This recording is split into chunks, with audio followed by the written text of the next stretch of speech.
అందరికీ నమస్కారం. నా పేరు సూర్య కార్తికేయ. మనం ఇప్పుడు అనంతసాగరంలో ఉన్న శ్రీ సరస్వతి క్షేత్రంలో ఉన్నాము. ఈ సరస్వతి క్షేత్రంలో ఉన్న విశేషాల గురించి తెలుసుకుందాము.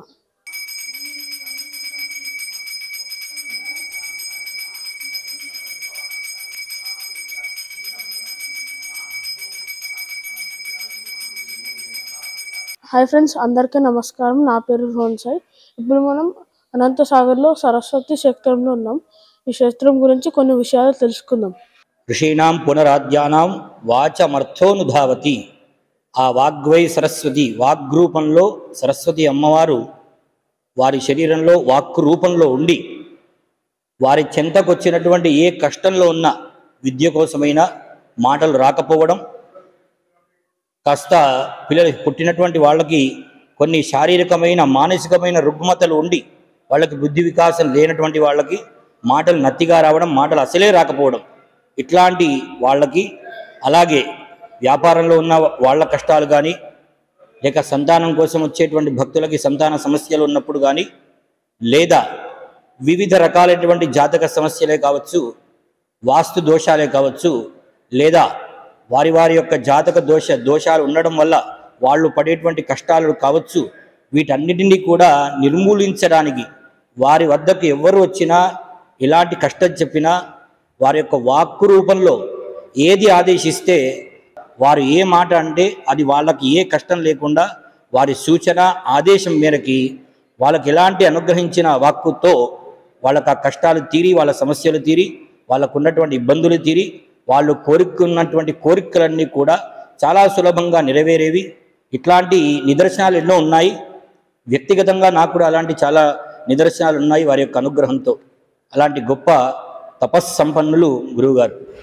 సురాసురై సేవిత పాద పంకజ కరే విరాజత్ కమనీయ పుస్తక విరించి పత్ని కమలాసన స్థిత సరస్వతీ నృత్యతు వాచిమే సదా.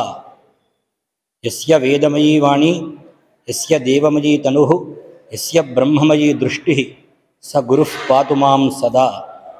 మనము ఈరోజు అత్యంత పుణ్యప్రదమైనటువంటి రోజున శ్రీ మహాసరస్వతి క్షేత్రం, అనంతసాగర్ అనే గ్రామం, సిద్దిపేట జిల్లాలో ఉన్నటువంటి ఈ క్షేత్రం మహాత్ములు బ్రహ్మీభూతులైనటువంటి అష్టకాల నరసింహరామశర్మ గారి యొక్క తపశ్శక్తి ద్వారా స్థాపించబడినటువంటి సరస్వతి క్షేత్రం. ఇది చాలా పుణ్యప్రదమైనది. అమ్మవారి అనుగ్రహంతో, ముఖ్యంగా మనం సరస్వతి అంటే విద్య అధిదేవతగా మనం పూజిస్తూ ఉన్నాము. పుట్టిన శిశువుకి సరస్వతి అనుగ్రహంతోనే విద్యాబుద్ధులు కలుగుతాయని మనం సరస్వతి అనుగ్రహం కోసం అక్షర శ్రీకారం అని, అట్లా అక్షర స్వీకారం అని చేస్తూ ఉంటాము. అమ్మవారే వారికి అనుగ్రహించి దర్శనాన్ని ఇచ్చి ఈ చోటును అమ్మవారే అనుగ్రహించినారు. ఎక్కడ కట్టాలనేది కూడా ఇది చుట్టూ ఉన్నటువంటి ప్రకృతి రమణీయత మధ్యలో ఉన్నటువంటి క్షేత్రం ఇది. చుట్టుపక్కల కొండలు ఉన్నాయి, రాగి దొనెలు, ఇట్లా దొనెలంటే గుహల్లో ఉన్నటువంటి నీళ్ళలాగా ఒక అద్భుతమైన, అంటే మనం మానవ నిర్మితం కానటువంటి ఈ తపోక్షేత్రంలో ఈ సరస్వతి అమ్మవారు నిలుచున్నటువంటి అమ్మవారిని స్థాపించబడింది. దానికి కారణం పూజ్య గురుదేవులు.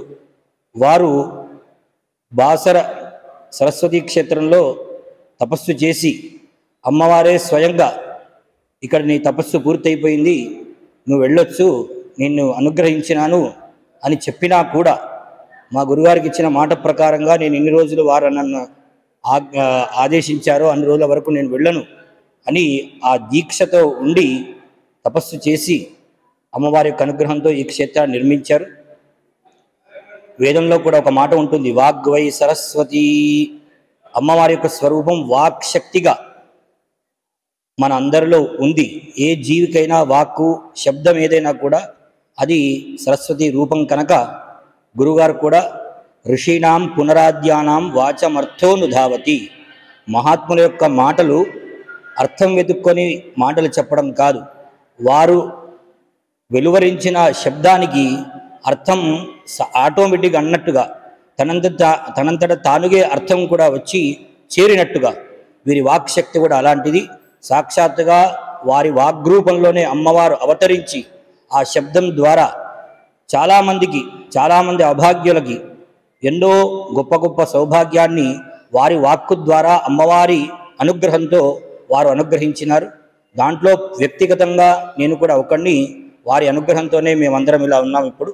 అట్లాంటి గొప్ప గురుదేవులైనటువంటి వారిని మనం భౌతికంగా ప్రస్తుతం చూసేటువంటి అవకాశం లేదు. కానీ వారు దివ్య శరీరంతో మనకు కనిపించినటువంటి దృగ్గోచరం, సామాన్య చక్షువులకి గోచరం కానటువంటి దివ్య శరీరులుగా అంతటా వ్యాపించి ఉన్నారు. వారి అనుగ్రహం నిరంతరం మనందరిపై ప్రసరించి వారి వాక్శక్తి ద్వారా రాబోయే తరాలు కూడా అమ్మవారి యొక్క అనుగ్రహంతో మంచి మంచి స్థానంలో ఉండాలని ఈ యొక్క దివ్య క్షేత్రంలో ఈరోజు కార్యక్రమాలు జరుగుతూ ఉన్నాయి. ఆ గురువారి యొక్క అనుగ్రహంతో అందరూ కూడా సుఖంగా జీవించి అమ్మవారి యొక్క అనుగ్రహంతో రాబోయే తరాలు కూడా మంచి విద్యావంతులు కావాలని అటు గురువుగారిని అమ్మవారిని కూడా ప్రార్థిస్తున్నాను. జగదంబికాజీ నమో నమః.